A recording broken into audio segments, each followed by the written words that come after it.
Santiago Ponzinibbio versus Jingliang Li. We got minus 280 on the returning Santiago Ponzinibbio and plus 240 on the Jingliang. So let's start off with the Li side, who's coming off with loss to Neil Magny last time around as a minus 175 favorite.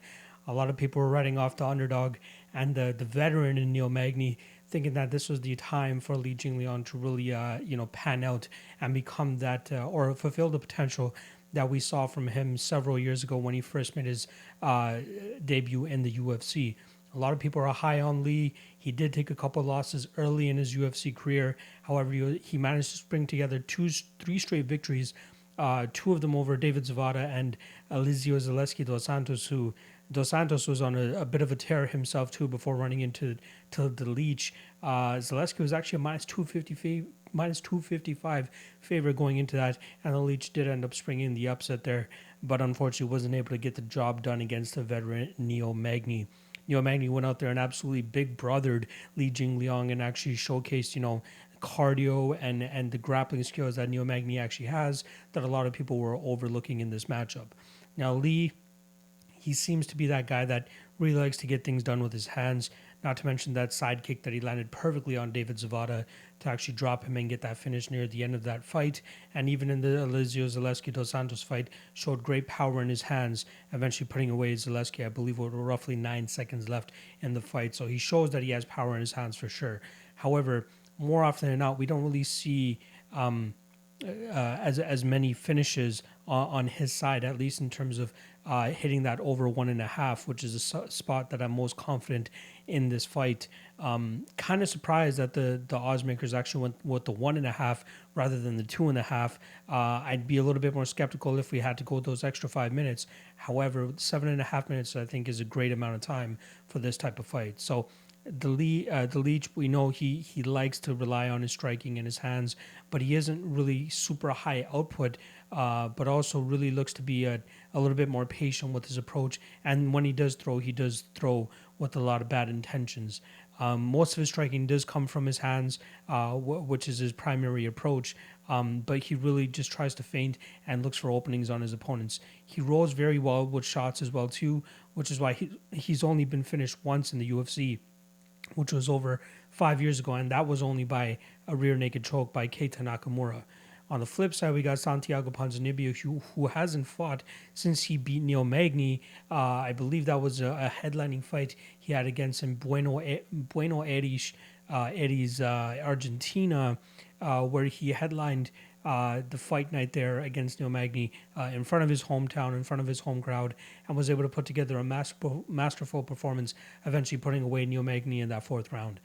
What was his approach pretty much in that fight was the leg kicks, and we've seen that in his past fights as well too, where he beats up the lead leg of his opponents and then lets his hands go behind that. He did it against Nordine Taleb, did it against Mike Perry, and absolutely did it to perfection against Neil Magny as well too. He's a very educated striker, has a great 1-2 down the middle, uses his jab very well too, but primarily it seems like his kick game is what leads him to his victories more often than not. He's with a great training camp down there in American Top Team, been getting in some good work there with high-level coaches, high-level training partners, and I feel like they'll have him prepared well enough to go up against Jingliang, especially after being off as long as he has.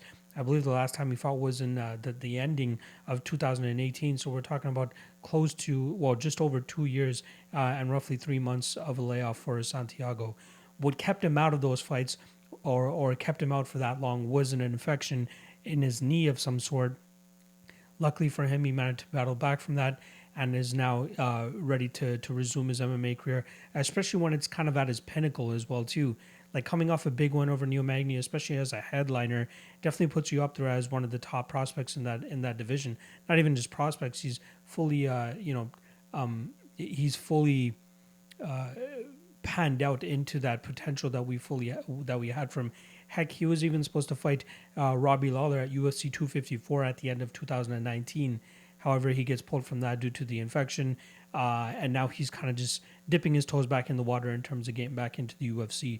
I think this is a great matchup for him. However, I'm just not so sold on him at that minus 280 line, especially coming after such a long layoff. Now, I'm not entirely sure how bad the infection was or how much of a detriment it's been to him, but the fact that he's actually coming back and has taken off the necessary amount of time, I think this is a perfect time to for him to come back. However, I'm just not the most certain on actually wagering money on him or even putting him in a parlay, which is why, like I said near the beginning of this breakdown, which is why I like the over 1.5. I wouldn't be surprised to see a little bit more of an cautious approach from Santiago to kind of get his feet wet, get that ring rust off, and hopefully in that amount of time he doesn't get knocked out by Lee or anything like that. But again, the last time he got finished was by Lorenz Larkin back in 2015. So we're talking about over 5 years for both of these guys since they last got finished. In terms of how often they're over 1.5 hit in the UFC, we're talking about 15 out of 22 times, or I believe, sorry, it's 17 out of 22 times that these guys actually hit the over 1.5, which again, surprised why the odds makers didn't set it at 2.5 compared to the 1.5. But at that minus 165, minus 170-ish range for that over 1.5, that's a spot that I really like. I can see them kind of feeling each other out, not really overcommitting on anything too much. And again, they roll very well with their shots too. Ponzinibbio has been dropped, I believe, over 5 times in his UFC career, whereas Li Jingliang hasn't been dropped that often. I think it's been 1 or 2 times up until this point. So very hard guys to put away, but good at putting guys away too. And that more often than not, when guys are good at putting opponents away, but are harder to put away themselves, more often than not we see these guys go a little bit longer into their fights, especially being a little bit more cautious as well too. So I think both guys are quite durable. The slight little bit of reservations and concern I have is the layoff for Santiago. I'm hoping it didn't have too much of an impact on his durability.